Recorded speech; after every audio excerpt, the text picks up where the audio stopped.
All right, let's just jump right in. What is it that makes you, well, you? I mean, really think about it. Is it where you're from, your family, or is it something, I don't know, baked into your DNA from the start? Today, we're going to unpack this amazing, complicated puzzle of who we are. And this quote, wow. The other kids looked at us as if we were from another planet. That's from journalist Mariana Atencio. And I think we've all felt that at some point, right? That feeling of being a total outsider. Her story is actually going to be our guide through this whole thing. So, that feeling, it brings up a really big question, doesn't it? What creates that us versus them vibe? And maybe even more important, if we can figure that out, can we get a better handle on who we are ourselves? Let's dig in and see. So, our journey starts with Mariana. Picture this. She's just 7 years old. Her dad, with the best intentions, sends her and her little sister all the way from Venezuela to a summer camp in, get this, Brainerd, Minnesota. He called it a cultural experiment. But for a little kid, it was a massive culture shock. And this is what she was dealing with. The other kids would ask her things like, do you go to school on a donkey or a canoe? And they weren't trying to be cruel. They were just kids trying to understand someone so different, using the only things they knew, like cartoons and adventure books. But for Mariana, oof, it was just this constant, painful reminder that she was the other. So why? Why did they see her as so alien? Well, it turns out we're all kind of handed an invisible rule book when we're born.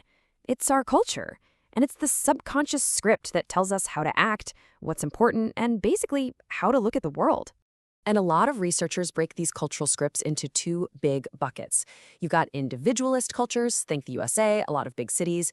Here it's all about personal goals, being self-reliant. The idea is if everyone pulls their own weight, the whole group succeeds. Then you have collectivist cultures, more common in many Eastern countries or rural areas. Here, the group comes first. The main belief is that looking out for each other is what lifts everybody up. You can probably already see which one of these feels more like your neighborhood, right? And that right there is probably what was happening at that camp.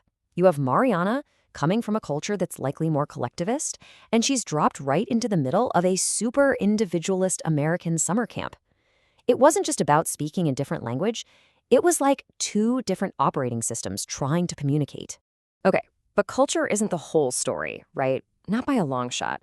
What about the stuff that's just built in, our factory settings, you could say?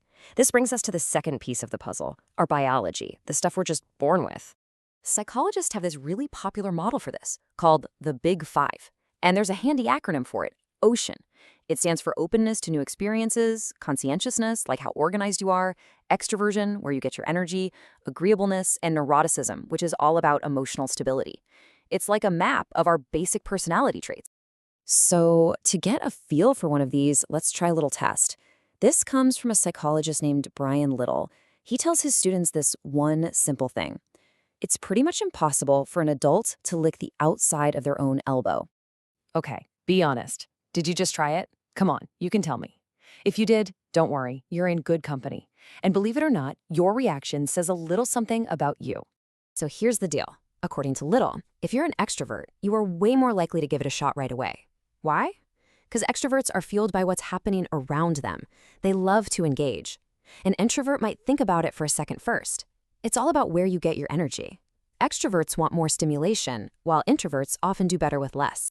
All right, so we've got our culture, the script we're given, and we've got our biology, our built-in traits. But is that it? Are we just a simple recipe of those two things? Absolutely not. There's a third, really important layer that makes us who we are. And this is where that same psychologist, Brian Little, introduces this awesome idea called core projects. Now, these are not just your to-do lists or hobbies. We're talking about the big stuff, the pursuits that are so meaningful to you, they basically give you your sense of purpose. It could be raising your kids, fighting for something you believe in, getting really good at something you love. It's your why. And this is so important. Little says we should stop asking people what type they are. Are you an introvert or an extrovert? Instead, we should ask them, what are your core projects in life? Because that tells you so much more about a person than any label ever will. And this idea of core projects leads to another cool concept, free traits. This is when we act out of character because it helps us with one of our core projects. So think about a shy, quiet person who suddenly becomes this amazing, energetic speaker when they're teaching a class they love. They're not faking it, they're just using a free trait because their core project, sharing that knowledge, is so important to them. Let's tie this all back to Mariana at that camp. Remember? She's 7, she's scared, she feels like she doesn't belong at all. But her little sister is miserable, crying all the time. So what does Mariana do? She puts on a brave face for her. In that moment, her core project was being a protective big sister. And to do that, she had to act way more courageous than she felt. That was her free trait in action. So you see, it's this mix of all three: our culture, our natural traits, and our personal projects that makes every single one of us so unique. And the goal isn't to pretend we're all the same. The real key is to understand our differences, starting with our own. Mariana had this amazing moment in high school that really drove this home. It was a talent show, and everyone else is up there doing what she saw as normal American talents, playing the violin or whatever, and she's feeling like that little kid at camp all over again. But this time, she does something bold. She gets up there, blasts a Shakira song, and auctions off a belly dancing class. And you know what? The place went wild. It was a huge hit. The very thing that made her different was what made her special. And that's really the heart of it all. It has to start with us. When you can look at your own quirks, your background, all the things that make you different, and see them not as weird, but as strengths, that's when you can start to see the special things in other people too. You can't really have empathy for others until you have a little bit of understanding for yourself.